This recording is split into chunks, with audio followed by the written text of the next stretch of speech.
श्री स्वामी समर्थ, जय जय स्वामी समर्थ. श्री स्वामी समर्थ, जय जय स्वामी समर्थ.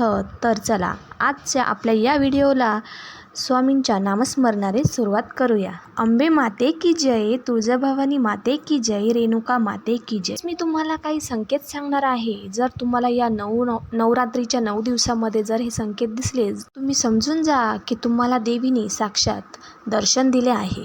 नाहीतर समजून जा की देवी आता स्वतः आपल्या घरामध्ये वास करत आहे. मानल्या तर ह्या खूप भावनिक गोष्टी आहे. जर हे संकेत तुम्हाला नवरात्रीच्या 9 दिवसात किंवा इतर कधीही आढळले तर तुम्ही समजून जा की तुमच्या घरामध्ये एक देवी शक्ती आहे व तुमच्यावर तुमची कुलदेवी खूपच प्रसन्न आहे. तर चला बघूया ते संकेत कोणते आहे ते. जर तुमच्या घराजवळ रोज कधी गाय येत नसेल आणि या 9 दिवसामध्ये जर तुमच्या घराजवळ रोज गाय येत आहे तर हे खूपच शुभ संकेत आहे. जर ही गाय आपल्या दारामध्ये रोज येत आहे तर माता लक्ष्मी तुमच्या घरी स्वतःहून येत आहे असं माना. कारण की देवीच्या रूपात गाय ही आपल्या घरी रोज येत असते या 9 दिवसामध्ये. तर माता लक्ष्मी स्वतः आपल्या घरी आल्यावर आपल्याला गाईला काहीतरी हळदी कुंकू लावायचं आहे, तिला ओवाळायचं आहे, तिला खायला काहीतरी द्यायचं आहे. डाळ भिजवलेली डाळ असते ती देतात गाईला खायला. तर ती नसली तर गूळ आणि चपाती ही गाईला खायला द्यायची आहे. किंवा आपल्या घरामध्ये पालेभाज्यांची जोडी असेल तर तेही हिरवा चाराही गाईला खायला आपल्याला त्या दिवशी द्यायचा आहे.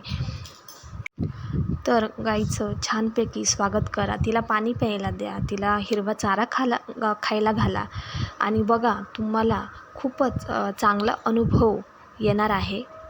आणि जर गाईने शेण दिलं तर हे खूप शुभ संकेत आहे. काही लोक किळस करतात की गाईने शेण दिलं तिला हुसकून लावतात, तर असं केलं नाही पाहिजे. गाईने गोमूत्रही दिलं तरी खूप म्हणजे आपले पूर्वीचे लोक जे होते, गाईने जर शेण दिलं आपल्या दारात तर ते तिथंच सारवून घेत होते त्या शेणाने. तर तुम्हीही किळस नाही करायची आहे. गाईने शेण दिलं तर ते खूप शुभ संकेत आहे. दुसरा संकेत म्हणजे जर तुमच्याकडे एखादी नवरी येते, खूपच नटलेली, लाल कलरची साडी घातलेली, हातात बांगड्या, पायात पैंजण, गळ्यात मंगळसूत्र, कपाळावर मोठा कुंकू, पूर्ण शृंगार केलेली जर एखादी नवरी येत आहे तर तीही तुमच्या घरामध्ये माता लक्ष्मीच्या रूपाने येत आहे. तर ती आल्यावर तिला आसनावरती आपल्याला बसवायचं आहे आणि तिला हळदी कुंकू द्यायचं आहे, तिचा मान सन्मान करायचा आहे, जेवण द्यायचं आहे. आपण जेवण नसेल बनवलेलं त्यावेळेस तर तिला थोडासा गोडधोड करून द्यायचा आहे, म्हणजे शिरा वगैरे करून द्यायचा आहे. तिला छान तिचं स्वागत करायचं आहे आणि तिची ओटी आपल्याला नक्की भरायची आहे. आवर्जून तुम्ही तुमच्या 9 दिवसामध्ये जर कोणी घरी येत आहे नवरीच्या रूपात तर तिचे आपल्यापेक्षा लहानही असलं तर तुम्ही संकोच करू नका, त्यांचा नमस्कार करा आणि तिची ओटीही भरा. खूपच माता लक्ष्मी खूपच प्रसन्न आहे आपल्यावर असं समजून तुम्ही त्यांचं सगळा साथशृंगार ओटी वगैरे भरा. तिसरा शुभ संकेत, एखादी लहान मुलगी म्हणजे 9 वर्षाच्या आतली मुलगी जर एकदम हसत तुमच्याकडं तुमच्या घरी आली आहे आणि खूप सुंदर, म्हणजे लहान मुलांमध्ये म्हणतात ना की खरंच देव असतो, तर हे खरंच असतं.